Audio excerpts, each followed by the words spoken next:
Welcome back to our channel, where we bring you the latest updates and in-depth analysis on global events. Today, we have a significant and urgent development in the ongoing Russia-Ukraine conflict. Ukraine's Foreign Minister, Dmytro Kuleba, has issued a powerful and direct plea to the international community, urging for permission to carry out long-range strikes into Russia.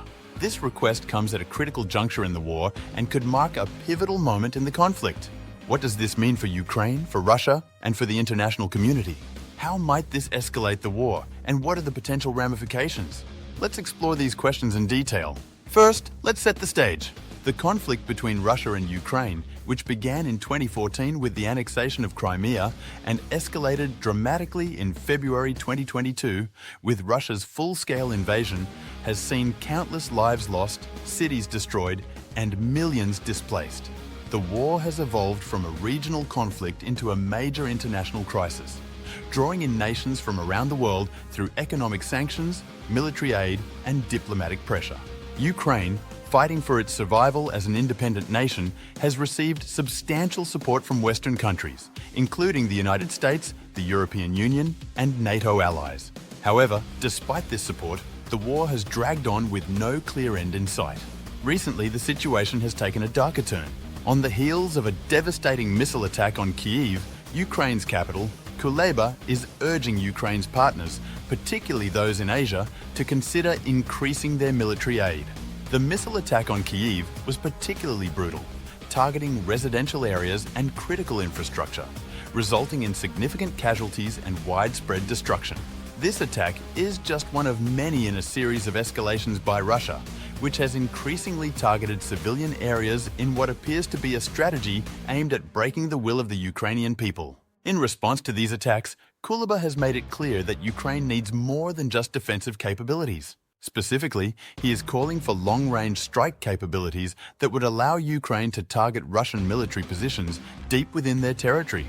This is a significant shift in Ukraine's military strategy. Up until now, Ukraine has focused primarily on defending its territory and repelling Russian advances.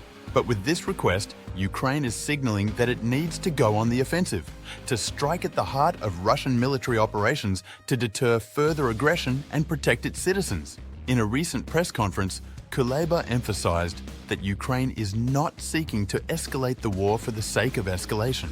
Instead, he framed the request as a necessary step to defend Ukraine's sovereignty and to protect its citizens from further Russian attacks. He stated, "We are fighting a defensive war.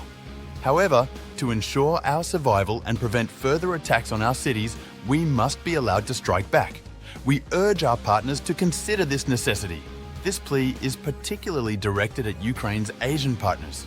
While Europe and the United States have been instrumental in providing aid, Kuleba is calling on Asian nations to step up their support. Countries like Japan, South Korea, and even India have been somewhat cautious in their approach to the conflict, balancing their economic ties with Russia against the moral imperative to support Ukraine. Kuleba's message is clear.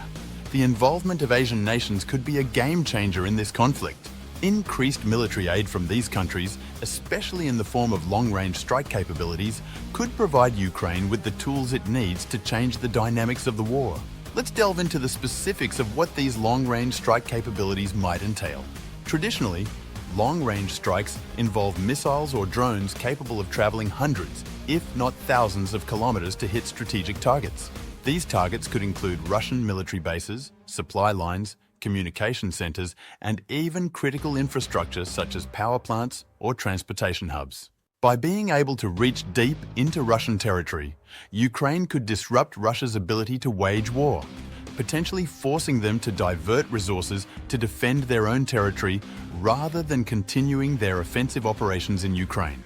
However, the potential risks of such a strategy cannot be ignored. Long-range strikes into Russia could potentially escalate the conflict to new and dangerous heights. Russia, under the leadership of President Vladimir Putin, has shown a willingness to respond aggressively to perceived threats. There is a real danger that if Ukraine were to carry out strikes within Russian territory, Russia could retaliate with even more severe attacks, possibly targeting critical infrastructure in Ukraine or even escalating to the use of more destructive weapons. The possibility of drawing in more nations into the conflict also increases, especially if Russia perceives these long-range strikes as being facilitated by Ukraine's allies.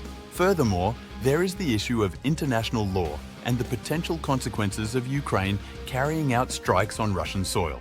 While Ukraine is undoubtedly within its rights to defend itself against aggression, the question of whether such strikes would be considered defensive or offensive under international law is complex. Ukraine's allies, particularly those in the West, may be hesitant to provide the green light for such operations out of fear of being seen as escalators of the conflict.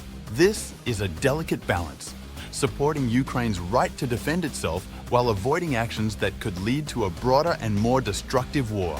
This request from Ukraine is unprecedented, said one military analyst. If granted, it would mark a significant shift in the war's dynamics. The question now is, will Ukraine's allies provide the green light for these long-range capabilities? And if so, how will Russia respond?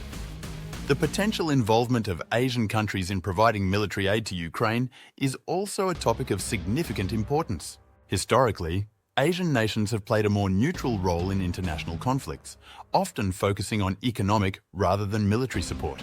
However, the Russia-Ukraine war has challenged this approach. Countries like Japan and South Korea, which have strong economic ties to both Russia and the West, are now facing pressure to take a more definitive stance. Japan, for example, has already imposed sanctions on Russia and provided non-lethal aid to Ukraine. But Kuleba's request could push them to take further steps. India, on the other hand, has maintained a more balanced approach, attempting to maintain its relations with both Russia and the West. However, as the conflict drags on and the humanitarian toll mounts, even India may find it increasingly difficult to remain neutral. The involvement of these Asian countries in providing military aid to Ukraine could significantly alter the geopolitical landscape, not just in the context of the Russia-Ukraine war, but also in broader international relations. As the world watches, the decisions made in the coming days and weeks could have far-reaching consequences. Will Ukraine's allies heed Kuleba's call? Will they provide the long-range strike capabilities that Ukraine says it needs to protect its citizens and defend its sovereignty? And if they do, how will Russia respond? These are the questions that are now at the forefront of international discussions. One thing is certain, this war is far from over and the stakes are higher than ever. The possibility of escalation is real, and the decisions made now could determine the course of the conflict and the future of international relations for years to come. It's a moment of high tension and high stakes, where every move is being closely watched by leaders around the world. Thank you for watching. As always, we strive to keep you informed on the most pressing global issues. Please like, subscribe, and hit the notification bell for more updates on the Russia-Ukraine war and other important developments around the world. Your engagement helps us continue to provide in-depth analysis and up-to-date information on the issues that matter most.